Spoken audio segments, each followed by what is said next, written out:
Right, I'm recording. Okay, so good evening, everybody. It's great to have everybody with us. And good evening, Sonia. It's good to have you with us as well. It's great to have everybody here this evening. And I have just lost all the delegates. I am there. I don't know what's happened to us all, but there we go. All right, great.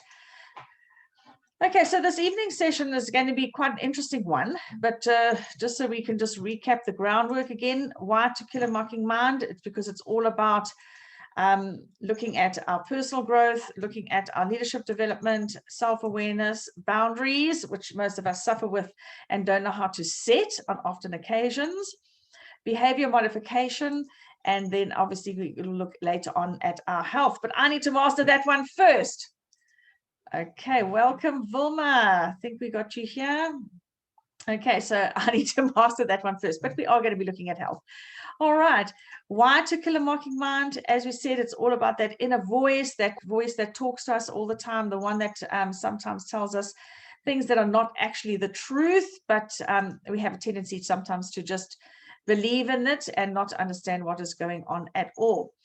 So what we're going to be, just a recap, just so that you, for those of you who are watching it for the first time, please go back and look at the session on Wheel of Growth and how that's going to impact your lives. Have a look at the session on the Johari window and how we've actually got to open ourselves to people if we want to have that peaceful life. And also the Wheel of Life. Where is your life balanced and imbalanced from? And by putting all those into actions tonight, one is going to be very, very interesting. It's one of my favorite topics, and that is the transactional analysis, known as TA, or parent, adult, child. So the transactional analysis is a psychoanalytic theory and method of therapy wherein social transactions are analyzed to determine the ego state of the communicator.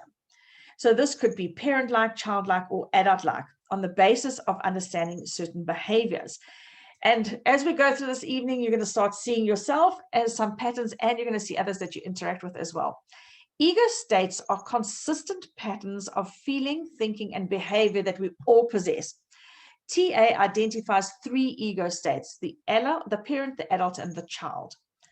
And how do we look at that? We'll have a look at that today. So just that you know that transactional analysis is a form of modern psychology that aims to promote personal change as well as growth using a set of conceptual tools. It was developed back in the 1960s by Dr. Eric Berne.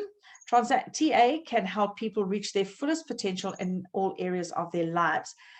Now, TA includes the self-concepts of ego state model, which is your parent, adult, child, life scripts, strokes, timing, structure, and so much more.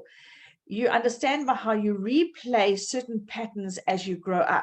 So you will often, I actually often say, it is different faces, same story, okay? So to create results you may or may not approve of. You learn to move away from undesirable behaviors by identifying. A lot of people want to know what a stroke is. So stroke is not a medical condition, okay? It's a unit of recognition. When one person recognizes another person, a stroke could be physical, verbal, or non-verbal. So it could be like a handshake would be a physical stroke. You recognize another person, a compliment or a nod of the head. So many times we've been in rooms, and you know somebody in the room, and they look at you but they don't acknowledge you. That means they haven't stroked your ego, and it's not a bad thing. It just could be a hello or go away, or even sometimes a dismissive wave. But all of these acknowledge that the person exists, and that is what we live for. We live for the fact that we want to be recognized. Now, it's not about recognition, it's more about acknowledging. And that's what we all live for. Now, each one of us will behave completely differently when we actually start seeing how the parent, adult, child is. And maybe I should actually ask Anthony to come sit behind me so you can actually see the screen, because now we're going to see some really interesting stuff that's going to be popping up now, because he hasn't got his computer on, but that's all good. Okay, there's a chair there behind you. Yeah, you can go for it. Okay, great. So when we're looking at the transactional analysis, all right, when we look at the different states, the states are the parent, adult, child. So the parent, which is the P, does not mean a person has to be responsible. Okay, this parent ego state, it's all about behaviors, thoughts, and feelings copied from your parents or any parental figure that you had. Okay, the A represents adult, and that adult state doesn't necessarily mean that you mature. All right, what it does mean is it actually means that it's the behaviors, okay, that we recognize with our direct responses that we have to the here and now, the right now, where we are living right now. So it's not necessarily that mature state. The child ego state, that doesn't necessarily mean childish, okay, but it is all about our thoughts and feelings that we replay from childhood. So, for example, if I got away with something by behaving a certain way, I could carry that behavior into adulthood if it was never ever fixed along the way. So when we start looking at the P, the parent, would be things like lecturing, judging, criticizing. You could give advice where before being asked to give advice, you just give advice because you feel you have the parental figure and you know more. You have a tendency to talk down towards people when you're in your parent state. And also from the parent side state is when you take care of other people, you always have that caring nature. So we'll go into the two different sides with regards to that. When we have a look at the adult state is very objective and rational. This is where a person asks for information. So as opposed to the parent who gives advice without being solicited to ask that they've been asked for it, the adult would ask for the information and ask permission to actually give someone advice. So they would treat people as equal. Whereas the child state is your submissive, complying, and you'll have a tendency to talk up to people. In other words, you don't see yourself as equal.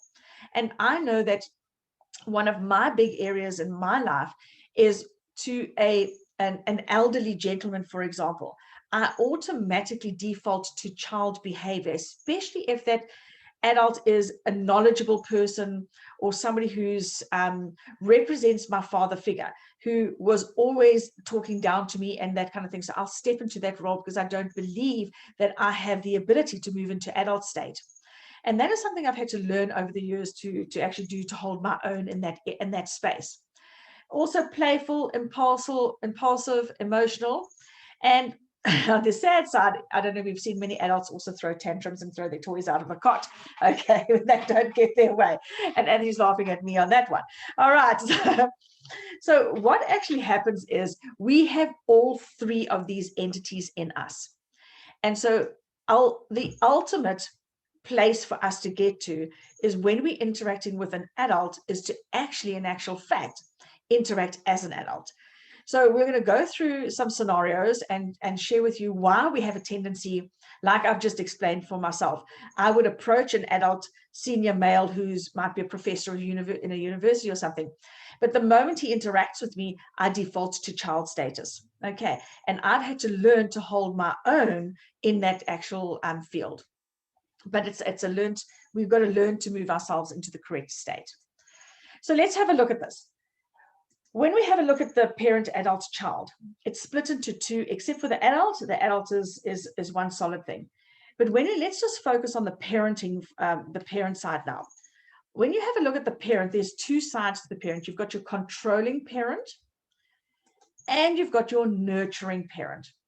So not all of them are wrong. If you have a look, there's a positive and there's a negative to both the controlling parent and the nurturing parent. There's a time and place that could be called for one to step into being that controlling parent, and there's a time and place to be called to step into the nurturing parent. But if you're always coming from a controlling parent, and I know somebody who lives in this space, and it's actually not nice to interact with this person because they continuously always wanting to control everything around them. So a controlling parent, basically when I behave in ways which copy my parents telling me what to do. In other words, don't do this, stop doing that, you mustn't do this. So that would be, if you find that language coming out your mouth, you've stepped into the controlling parent role. If we have a look at the nurturing parent, on the other hand, the nurturing parent is all about replaying the behaviors of my parents when they looked after me. For example, it's okay, everything's going to be all right, mom's here, I'm here to support you. So it's that nurturing side. Don't worry, daddy's going to fix it, that kind of thing. That will be the stepping into the nurturing. So you can see, because we've had parental roles emulating both of these to us, we can move from one place to the other. If a person grew up with only controlling parents and they never ever experienced the nurturing parent side, they would live their life in a controlling parent space. And we fortunately all have the ability to learn to change these things. The positive side of a controlling parent is when parental directives genuinely aimed at protecting or promoting the well-being. So when, for example, you go into controlling mode because you know it's the right thing to protect everybody around you. So you become the protector. And that's when, please don't do that, stop there, you're going to fall off the cliff, that kind of thing. That's not controlling, that's more being directive to protect. But you've got to step into that role. Now, when we have a look at the negative side, that is the putting other people down, discounting that there is another person. So it doesn't matter what a person does, you will always put them down. So that would be the controlling parent. If you're always criticizing, if you're always, when somebody does something good, you automatically see the negative. You don't see the positive side in that. So that's the negative side of the controlling parent. Now we all step into all of these roles. Just be aware of that. Some more so than others. Your nurturing parent, that is caring from a genuine regard to help others. So that's the positive side of the nurturing. You're genuinely always out there, always wanting to care for people, always nurturing. So it doesn't matter what the circumstances, you will always be nurturing whoever and whatever around you. The negative side of a nurturing parent is the help is given from a position which discounts the other person. In other words, the negative side is you will go, there's an ulterior motive to you nurturing someone. Okay, that would be the negative side. You want something out of this. Then the greatest thing that could happen here is the disappointment that you could experience, because not everybody's going to meet up to your expectations. Okay.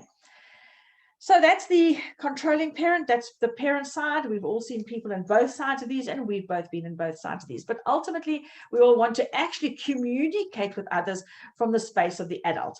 So that means any behavior as a result of here and now. In other words, you're not going to let your past and past experiences dictate to what the situation is playing out for you right now. So here are stored strategies for problem solving. Reality is tested here all the time, and you evaluate what is happening in the parent and child statuses. So you recognize when a person is acting in the parent side, be it nurturing or controlling, and be it the child as well. So you'll be able to deal with whoever's in front of you, because you're going to be dealing from an adult perspective, and you're not going to react to their states that they're in. You're going to keep yourself in a constant state. Okay, I know my husband spends a lot of time in the adult state. I probably spend a lot of time in the child state. Okay, so the poor guy has to deal with me a lot then. All right, so that's your parent and your adult. Now, in your child state, there's two parts. You've got your adapted child and you've got your free child. Like I said, like the parent, they have both got positives and negatives to them. So let's have a look at the adapted child. The adapted child is a way of behavior that fits into whatever my parents are expected. So you will not go out of the mold, because you will always do whatever the rules and regulations are, and you will not backchat. And so sometimes in the work situation, you could have a very controlling boss that's going to say, do this, do this, do this. You might not agree, but you're going to do it anyway because you're behaving in the adapted child. Versus stepping into the adult role and saying, thank you very much for the instruction. I need clarification on this because I don't see it that way. Okay. Your free child, on the other hand, is engaging in behaviors from my childhood that pay no attention to parental rules or limits. Okay, so I guess I fit probably more into the free child, to the free child of life. if there's rules and regulations that I haven't put into place, I like to break them. All right, so it's also the way I was raised. All right, I was raised with both a controlling parent and a nurturing parent, but I got away with the nurturing parent being the most dominant one in my household. I ended up getting not dominant, but the one that was most freaky around all the time, that didn't put rules and regulations on. So I ended up growing up as a free child. Okay, so the adapted child, the positive side is the productive ways of behaving as you grow up, which is really nice. And the negative side is replaying childhood behaviors that are no longer appropriate. So you could throw your toys out of the cot, you could throw your tantrums out there, you can not speak to your peers with respect, all that kind of thing. So that's the negative side of an adapted child. Okay. Then the positives of the free child is expressing emotions in a safe situation.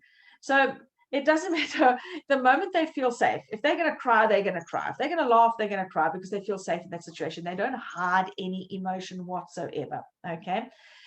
Then, of course, you've got your negative side of your free child is the uncensored child emotion. In other words, the very thing that's positive could be negative because they feel safe, but the person or the space that they feel safe in, what happens is that they don't allow that place to be. And if it's a controlling parent, they will say, stop it.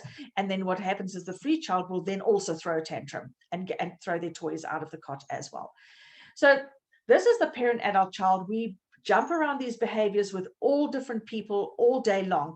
So no wonder some of us who deal with people a lot are emotionally exhausted when we get home at the end of the day, because if you haven't mastered the art of having every conversation in the space of an adult because you are an adult, then you're going to be dancing between the parent, adult, and child. Now, it is appropriate for us to be parents when we're supposed to be parents, and there's a place for us to be the carefree child and that kind of thing as well. So there are spaces that we've got to move in and out of all of these things. So let's look at some real examples here.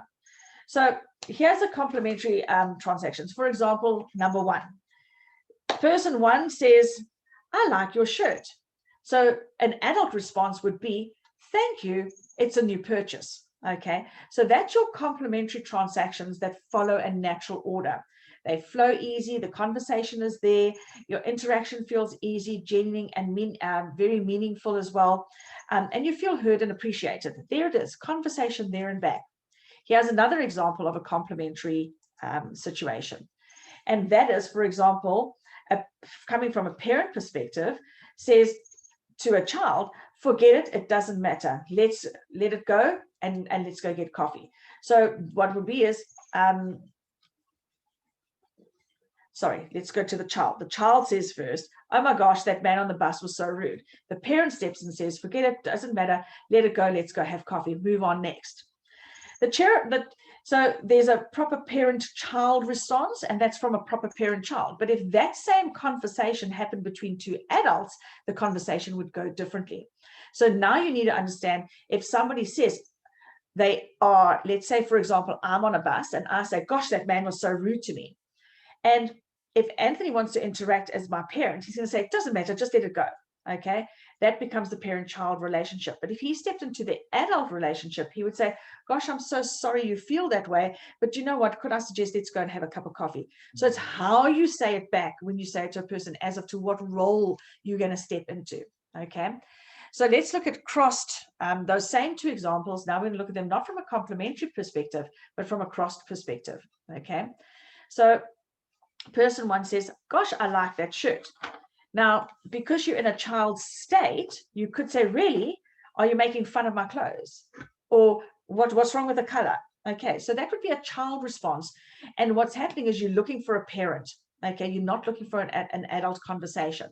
So automatically, what's going to happen is, if that person has not grown up in the adult state, they would naturally default to a parent, and the conversation would become parent-child. What do you mean? I'm just complimenting you on your shirt. Now don't be like that, that kind of conversation. So we've got to be very aware of what's being said to us and how we respond to other people, because how we respond is where we're going to come, whether we're coming from parent, adult, or child. Okay, So let's look at the other example, which was, oh my gosh, that man on the bus was so rude. Then I'm not surprised. I saw how you stole his seat. That would be an adult response. Like, oh, well, you kind of like caused it. Okay. So the scary thing is, let's have a look at the statistics here. Here's all your different combinations. So, which combinations are we in? So, when they say the games people play, this is really serious. Every single day, you and I are in spaces when we interact with each other. We are playing games. We're playing word games. We're playing mind games. We're playing behavioral games. And so ultimately, it would be nice to get to that complementary state, whereas if you are an adult to an adult, speaking adult to adult.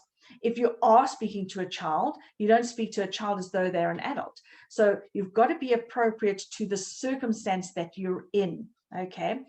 The crossed ones are, you could think you're speaking to an adult, the adult responses as a child, and you'll default to parenting, or it's straight unto, it produces a lot of conflict, it stops communication, and feelings get hurt in that area as well. Then, of course, you can also have your ulterior behavior, which comes across as non-verbal. So you haven't actually said anything. For example, and I've seen it, if you don't like somebody, you're not going to shake their hand, but they're standing right there in front of you and they've shaken 3 or 4 people's hands, but you decide you're not going to shake their hand. That completely is either controlling parent, like I'll show you, or it's child, I'll do what I want. So the person who's that, you need to understand they're coming from one of those 2 spaces. Okay. The adult thing would be just move on next. Okay. All right. Here's some tips. I know we're going over this, but it is just very interesting for you to see. I'll send this back to you again. Try mostly to keep adults to adults. So we're talking to adults now.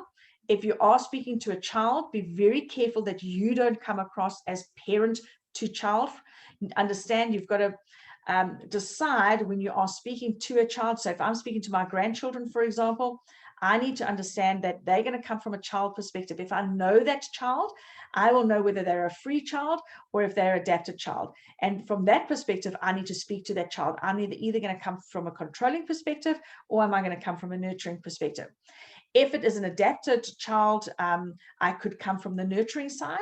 If it's a free child, I might have to step into the controlling side, in other words, to stop certain behaviors, because their behavior, if I don't do that, then my grandchildren are going to grow up boundaryless. Okay, so make sure you understand what that is. So do not get don't get into your parent or your child hooks that you've got. Okay, so try and avoid that. Recognize when they happen. All right.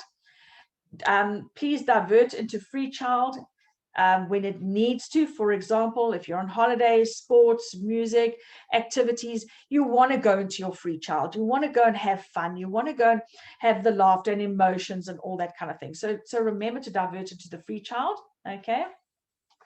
Don't get critical parent to adoptive parent when, for example, if you're speaking to an adult, be very careful that you don't, for example, you could say something like, you've not given me any reason to, or you've not given me a reason to do that, or for this, which means that now that you want somebody in the workplace to behave a certain way to keep you happy.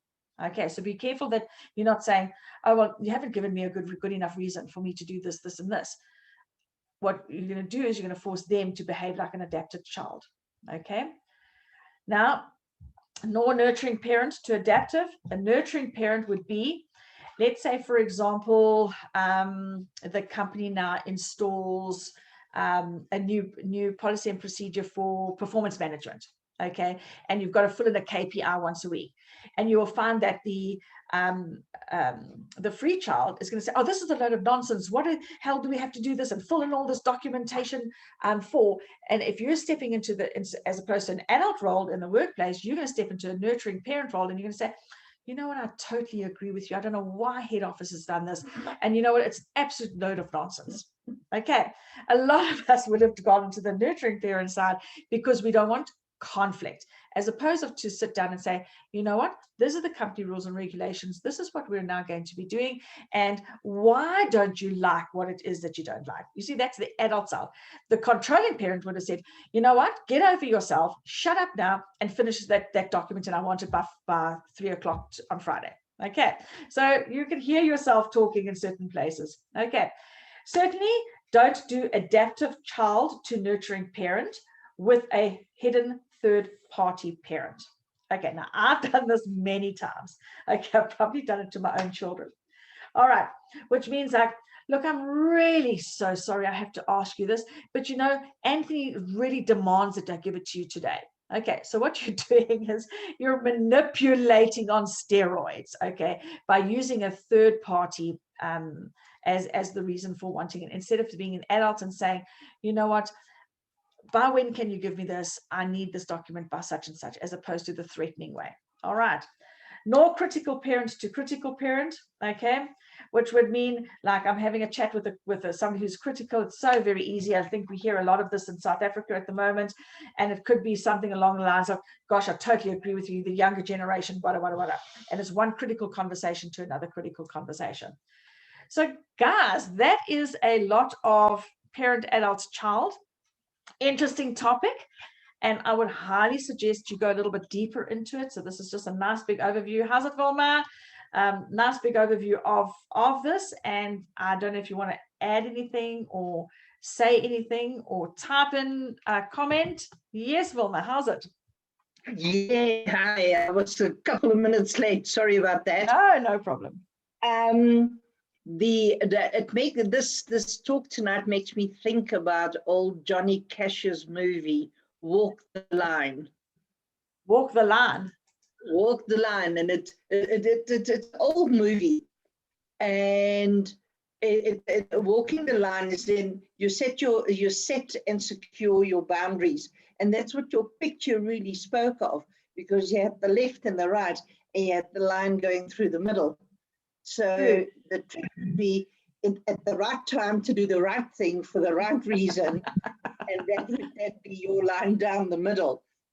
If you can Absolutely, I love that. I do. I think that's a brilliant analogy, and isn't it so? I mean, and you know, if only our kids were taught this kind of stuff at high school, or you know, something in a proper counseling class for. It should be in life orientation. A life orientation. That's what I wanted. Life orientation. I mean, that would totally change how they would be able to recognize their own behaviors before they get into the workplace. Yes, absolutely. No. Yeah. Yeah, absolutely. On a separate subject, that would be the same as entrepreneurship. Also life orientation. Yeah, absolutely. Yeah. I'd like to make a comment. I think that circumstances such as stress and pressure can actually take a person that normally being able to be adult actually become either parent-like or childlike.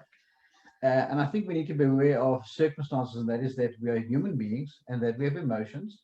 And although we all should strive and could strive to be adult or adult-like most of the time, here's the truth. When we're under pressure or when we're stressed, emotionally burdened, you will tend to actually dip either upwards or downwards. I mean, you mentioned the movie, I immediately thought of High Noon. I mean, how do they settle their scores? Yeah. They walk back to back, turn around and shoot. Never gets a kill, first gets the kill.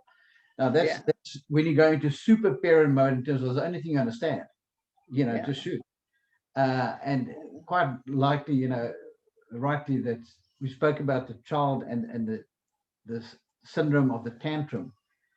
And when we notice that people are in tantrum state, it actually could advocate that there's tension, and we should actually de-stress that tension and find a way to channel it, or just to get an acknowledgement. Because sometimes, you know, if somebody just asks you, are you aware that you're actually very condescending with people lately? That should be a little warning bell. If you normally don't do that, but now you're doing it, your parent is coming out. Are you aware that you're picking a fight for no reason? That could be the childlike behavior that all of a sudden, you know, they just, woe is me and I want to eat some worms. But I just believe that we have to be realistic with each other, saying that circumstances do play a role and actually can cause temporary bad behavior in a sense. 100%. Yeah, absolutely. You look at that fight, and at which level do you find yourself in the fight or flight mode? Absolutely. And if you can assess that with the person that you are conversing with, then your attitude or the manner in which you then speak to that person, you should then be able to adapt if you apply all the principles that you are teaching us. Absolutely. And so this topic that you've just touched on now is what we're going to do next week, is why this happens. Okay, exactly why. So it's the follow on from this, because and where the ages, that what certain things imprint us at certain ages. So it's natural that by a certain age, if you haven't dealt with this, then when you are stressed, you're going to default to that built-in behavior. And we'll look at that next week and what the age frames are. I'd like to ask you a question. Let George check first. Okay, George, you go. Well, I don't want to chat. I just want to say, I won't say let's go drink coffee if he's rude on the bus. I'm going to sort it out. Exactly. Yeah, but sometimes you're going to say, well, look, let's get you off the bus before you cause more trouble. So let's get you off the bus so you can go to have coffee. Otherwise, you're going to cause more trouble on the bus. No, sort it out on the bus. It's got to be sorted. In front of everybody. You see, now that's the controlling parent. Love it. Awesome. Yes, and do you want to say? I wanted to ask the question. I'm throwing it to the group. When people go on excessive behavior, like a drinking spree or a binging eat out or what have you, in this parent adult child, what do you guys think if we look at the transactional analysis? Because normally the transactional analysis was somebody else, but in the case of a drinking spree or binge out eating, what have you, or just a breaking of all rules, that's you in transaction with yourself. I'd like us to talk about the psychology of that a bit. Awesome. Want to add there, Vilma? Ish. I think that's the hardest one, because if you need to be brutally honest with yourself to do that. And I think it is I know it is very difficult to do that when you are in a difficult spot, because you have that self-preservation. Now, I'm not talking drinking wise. I don't really know what that's like, but I know when I'm in a stressed situation, you have that little, you build that little wall around yourself that you want to protect yourself with, and that protection will be one of those attitudes that you mentioned there. And if you can break through that barrier and be absolutely honest and be vulnerable, I think that's the other thing, to the other party, then resolving whatever other conflict you might have would be closer. You would be closer to that than if you take well, I'm right, you're wrong, and and just push your opinion on the other party. Absolutely. And so let's talk about going for a drinking binge, maybe. It would be, so if you look at it, it would be, so your drinking binge has to become, or the fact that you drink comes from a role model that something happened somewhere along the line in your life. So why did one start drinking alcohol? Because that's the pinpoint. So that's what you're rebelling against, that pinpoint of why you started having alcohol. So you're going to either, if you're have a tendency to have a very controlling nature, it will be like, well, I'm going to be in control of my life and no one's going to tell me what to do. So you're going to come from that space. But if you're a free child, you're going to come from, no one's going to tell me what I can do and what I can have. So again, it is about that self-analysis of what space are you coming from when you make that decision you're going to go on that drinking binge. Okay. And that's what that's the decision. Am I going to stay in that space? Am I going to work with that space or not? And so it could be for binge eating even. Yeah. It's also the way of least resistance. It is, most definitely. Because the right thing is most often the hardest thing to do. The right thing is definitely the hardest thing to do if you're coming from a free child perspective. If you're coming from an adapted child, the right thing is always the right thing to do. So again, it goes back to our childhood. We're going to look at that next week on why we end with this, but this is an overview. So now in this next week, when we're having conversations with people, check it where they're coming from, because it's going to help you, because it's natural. If somebody starts acting like a free child in front of you, it's natural to come out as a controlling parent. It's just a natural thing. You don't nurture bad behavior, basically. All right. But if there's somebody in the workplace that's doing everything right, you naturally will come into a nurturing perspective. And so if you have a tendency to always live in the nurturing parent space, free children you're going to start avoiding them. You're going to start staying away from them. You don't want to interact with them. You don't want to speak to them. And when they come to you, your whole body is going to say, oh no, I don't want to deal with this person. And it's now to get to a stage where to go and document. So this is again going back to the toxic people. How do I deal with a toxic person? Because I now need to say, the way I can deal with a toxic person would be, let me move from my nurturing parent side, let me step into adult, and I need to be open and honest with this person. I need to sit down and say, I don't accept this we can't have this anymore. Because if I say I don't accept it, I come from controlling parents. So you're going to word these things. And it all depends, and it goes back to those relationships that you and I want, that list of names that we did with everybody else, and say, going forward, what am I creating here? And I know that as a parent, I was a very controlling parent. As a parent, Anthony was a very controlling parent. So we do have 2 children who stepped into the free parent child zone, and 2 children that stepped into the adopted child zone. And now as we grew, when we learned about parent and our child, which was probably way back in 1998, 97, 98, we really had to look at ourselves on how we were interacting with our own children, and what were we allowing them to get away with, because sometimes what happens is that the nurturing parent ends up could have free parent children, and then these children grow up and they just don't care about what you think or say or do. So it's quite interesting. It's very interesting. If you look at now I come from the Netherlands, and the Netherlands as such has always been a very free thinking society, and we grew up, my generation grew up pretty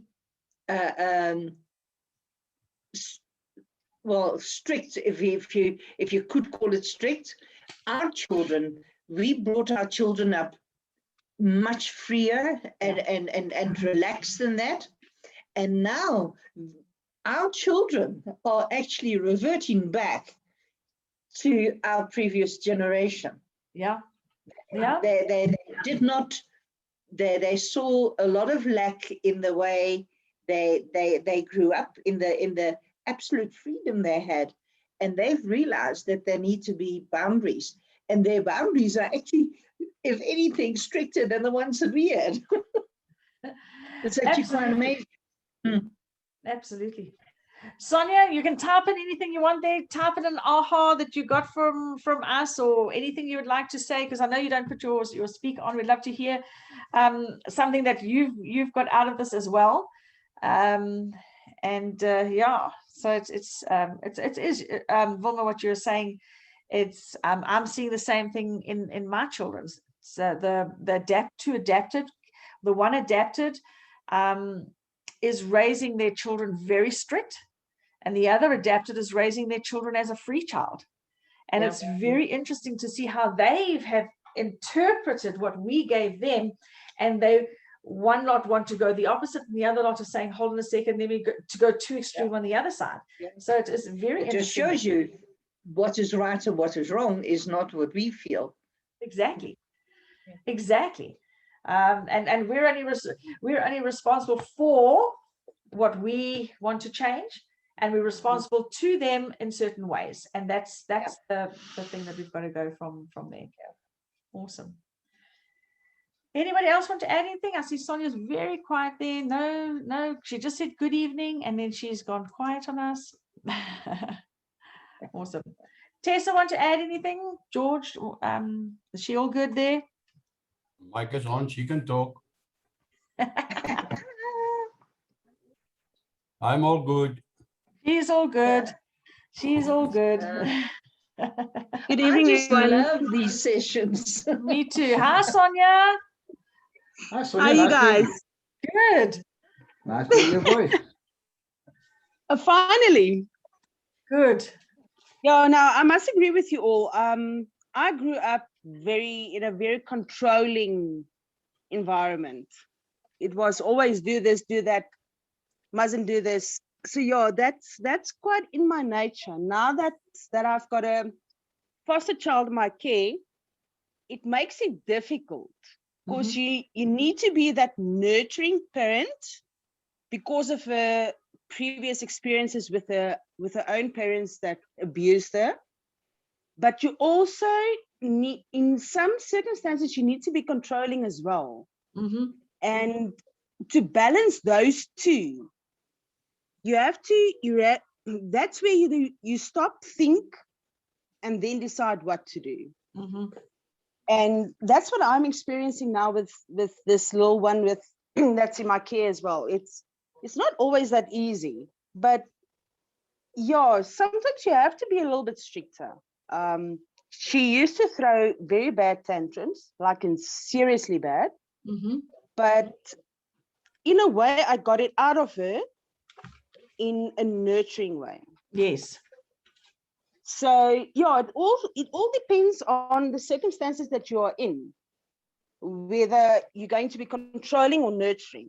And that's where I agreed with Dr. Anthony as well. It's all in the situation that you find yourself in, where you have to decide which way you're going to go. 100%. 100%. And if we're not aware of it, and if we're not aware of things like this, if we're always going to be playing games, and we're going to end up always being in the wrong space for the wrong times, and that's where we damage our relationships with those that are around us. Oh yes, for sure. No, definitely. Awesome. But yeah, Awesome. it was an awesome session again tonight. It's like every week I've got something on my mind, and every week it's just exactly the same, or the webinar that I need to hear. Awesome. I don't know how you do it, but you just have it. You every week you give me an answer on something that I need to know. Awesome. And it's probably because I've had to experience it through the week for myself first. So that's why I teach what I've got to learn. I go back to my notes and say, oh, I messed up this week. And then I think, oh, this is a good topic to share with everybody because I've really messed up this week. I've done a bad job, or I've said something to someone and it's like, oh gosh, I got to go get back on that wheel, and see where I am. Am I in denial? Where am I? And then I thought like, oh, I treated that one like a child. And so, yeah, so you're right. It's every single day we've got to be up and down on this ladder of life. Awesome. Oh yeah, no, for sure. No, definitely. Thanks for your input. Awesome. Can I share that what this has done for me? Because obviously we really try and do things right. I think it's just nature of man. Sometimes you want to do things right. So I started asking myself the question, and that was, what questions could I ask myself to determine whether I'm out of balance? And actually just realized, I just wrote down a few questions that I said. Number one, are you out of transaction? In other words, are you just within yourself, or have you diverted to either become a parent or a child, and you're not the adult? Just be honest with yourself. So sort of take a dipstick check. Where are you? And then I said, are you displaying out of character behavior? Now everybody sort of knows who you are, but if you're honest with yourself and you ask yourself that question, are you displaying out of character behavior? Then you must say why. And I think that sort of facilitates that I'm out of balance, because why am I acting out Yeah. Be it parent, be it child, doesn't matter, because it's not where we normally would be. Then I said to myself, have you reviewed how you reacted? Now, we're supposed to respond in situations, but the moment we default to start reacting, I think we're out of transaction with ourselves. Absolutely. And it's one of those two again. And then I asked myself, what do you think was the trigger that you defaulted to either parent or child? What was the trigger? Often when you think about it, you come back, it's monkey see, monkey do. You'll find you catch yourself doing exactly what either your father did or what your mother did. Yeah. And I think, and that was like, oh my gosh, I can actually see what my mother used to do. And I did exactly the same. Now, as long as you can recognize that, yeah, I think that is the learning curve. My last question for myself was, what would you do differently to rather act out as an adult? And that was, for me, was to desire the change, to remain in control of yourself and your circumstance, and to rise above the challenge of the circumstance. Doesn't matter how difficult it is, because let's face it, life sometimes dishes you lemons. Yeah. And it's sour and it sucks. But you know what?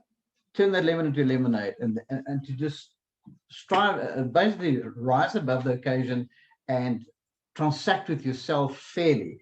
But I think for me, that's what my learning was. I asked myself, what did I learn? And I learned was, we need to assess ourselves. Assess ourselves where we are, because here's the fact, we all have defaulted to all of those. We have, sometime or other. So thank you for that. And I think very valuable session. Again, I'm a student. I love learning from my wife. I really, really love it. So it's great. So yeah, so if you're journaling on a daily basis and you're doing that reflection and projection journaling, then this is where you would ask yourself all of those questions, and see what you did. What can I do better? You know, those questions that are in that journaling thing. Yes, Wilma. Yeah, no, I was just going to say, Anthony, you got it in-house nogal, huh? You're right. Oh, dear goodness. Yeah, no, it's scary when you have two people that focus on behavior modification 24/7, 365, because you can't, either one of us, when we act out, it's like, okay. I'd love to be a fly on the wall every so often there. That must be never a boring time. We've learned the art of sending ourselves to the room. Awesome, guys. Thank you for this evening. Thank you for your input. It's been awesome. And yeah, next week, invite one friend. And if we can start getting more people chatting about these kind of things, you know, it really is going to help everybody. And we learned, like, I've learned so much from Sonia and from Wilma and George today, and from Anthony again. And it's good for us to be sharing and just keeping on track once a week. Awesome. Great. Guys. Yeah. Super. I keep on inviting people, but yeah, in the end, they need to make up their own mind that they, 100%. you know, if they accept the fact that there are things that they can learn and that they can improve their interaction with people along the line. I mean, who wouldn't want to be in these sessions? I mean, to me, you don't need to have half a brain cell to do that. Wilma, I agree with you. Duh. Who doesn't want to be here? Come on.